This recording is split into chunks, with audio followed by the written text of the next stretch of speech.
Seja bem-vindo a mais um vídeo. Hoje nós vamos falar sobre revelia. Quem é o revel, o que é revelia e quais são os efeitos da revelia. Inicialmente, vamos falar acerca do conceito genérico do processo civil, ok? Nós temos diferentes processos, por exemplo, processo trabalhista, processo penal, mas como exemplo aqui vamos utilizar, fazer uma análise genérica do processo civil, porque a partir disso nós entenderemos melhor o que é revelia. Então, a primeira coisa, a petição inicial, o início do processo. Então, você pode se imaginar como o autor, como o requerente, como quem está fazendo a ação, entre aspas, processando alguém, numa linguagem simples, né? Como nós costumamos utilizar. Aliás, nós não vamos utilizar termos técnicos aqui, não vamos falar como se estivéssemos falando para advogados, ok? Vai ser numa linguagem a mais simples possível. Então,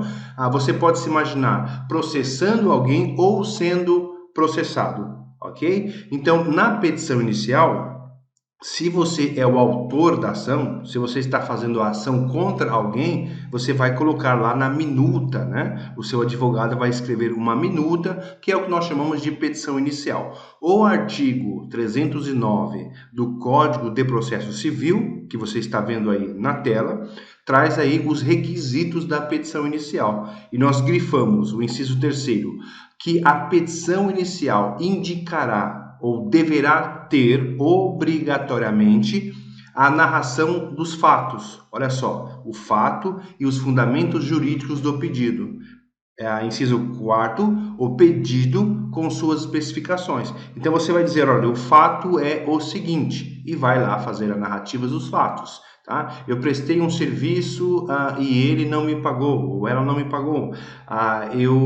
Enfim, vai colocar o que aconteceu. E o pedido, eu quero receber X, ele me deve X. Tá? E o inciso 6, as provas com que o autor pretende demonstrar a verdade dos fatos alegados, ou seja, as provas, tá? Está aqui o contrato, está aqui o cheque sem fundo, enfim, vai ter a prova lá, ok? Então, fato, pedido e provas.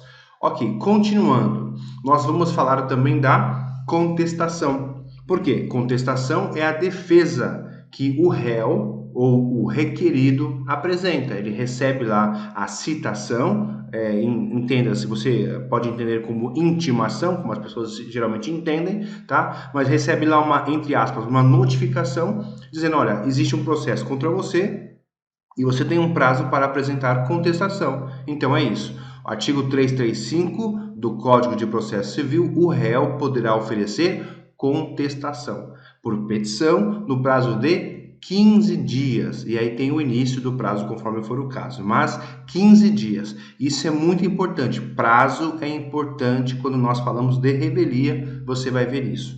Tá? Então o réu poderá oferecer contestação. Ele não é obrigado a oferecer contestação, é opcional, né? Ele poderá oferecer contestação.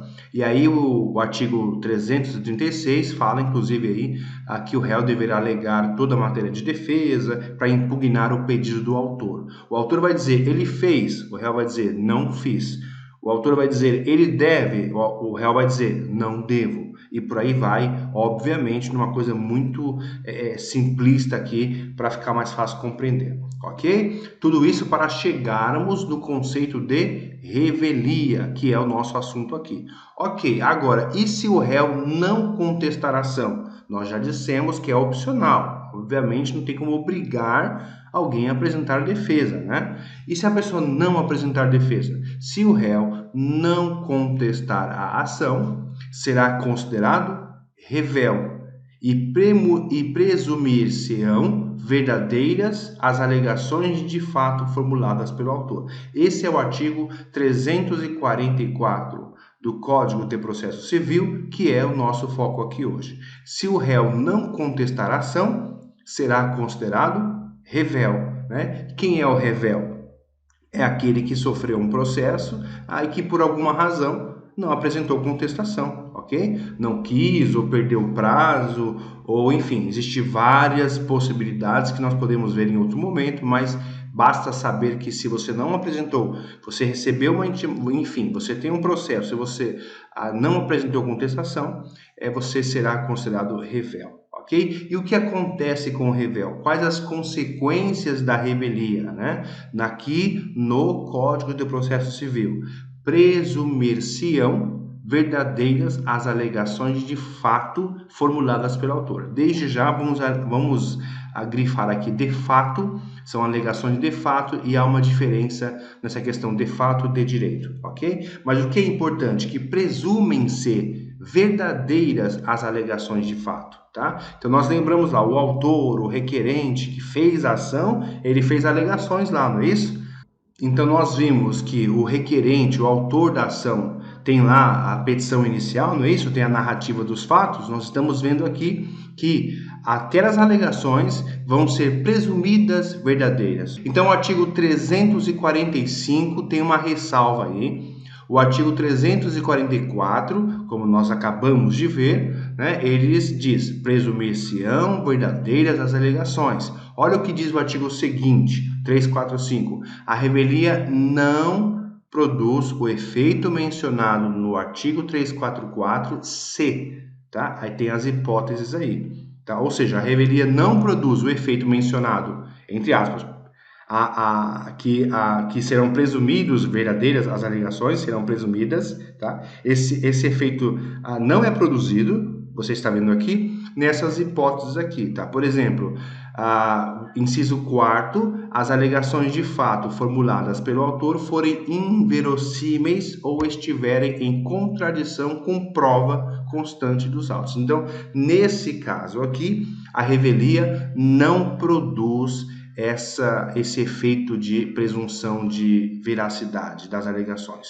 Então, vamos continuar. Nós temos aqui uma jurisprudência do Tribunal de Justiça do Distrito Federal. E aqui é um caso prático para apenas ter uma análise aqui da aplicação da revelia nos tribunais, tá? Para você ter um caso prático aqui. Configurada a revelia, a presunção da veracidade dos fatos alegados pelo autor é relativa. Isso é muito importante, porque nós vimos a lei e aqui está a interpretação da lei, a aplicação da lei. O Tribunal de Justiça aqui tratando do que nós já vimos na lei. E qual é a aplicação? Olha só. É relativa, uma vez que seus efeitos só incidirão após o exame pelo magistrado, pelo juiz, de todas as evidências e das provas constantes nos autos. Então é importante lembrar que essa presunção da veracidade dos fatos alegados pelo autor, pelo requerente da ação, ela é relativa, tá? Ok, vamos continuar. Nós temos também a questão da legislação trabalhista, a CLT, tá, que vai falar da revelia, artigo 844 da CLT, que é a legislação trabalhista, diz: o não comparecimento do reclamante à audiência importa o arquivamento da reclamação. Ok, aqui não é o nosso assunto. Agora vem nosso assunto.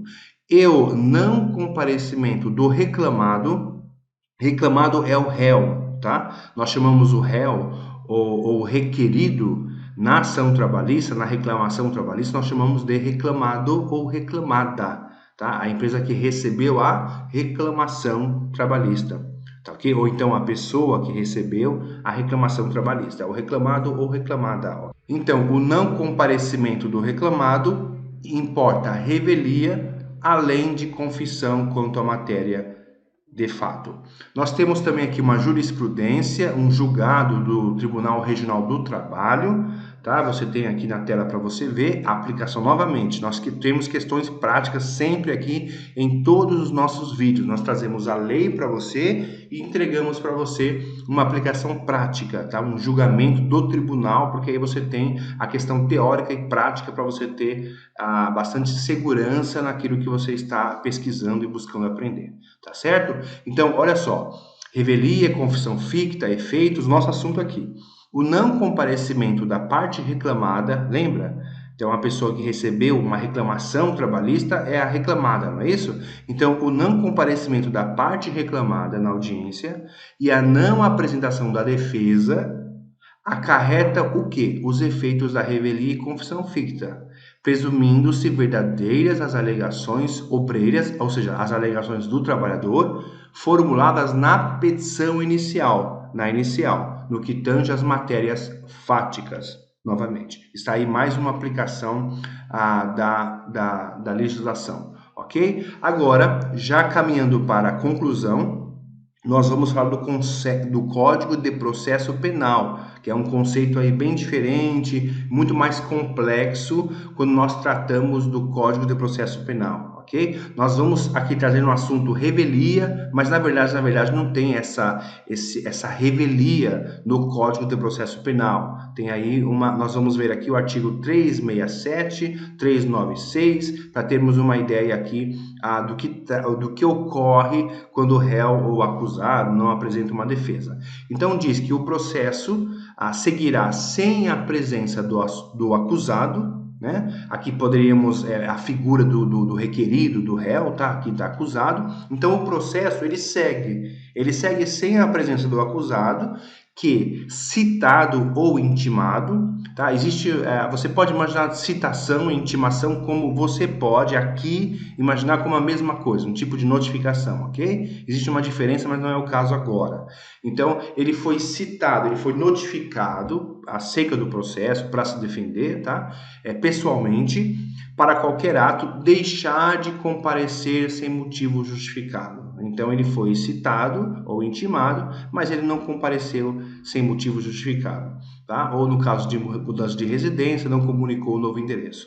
E aí o artigo 396-A do Código de Processo Penal diz que na resposta o acusado poderá arguir preliminares e alegar tudo o que interessa à sua defesa, oferecer documentos, justificações, especificar as provas pretendidas, arrolar testemunhas e tudo mais ou menos aí o que vai fazer também no Código de Processo Civil e na CLT, né?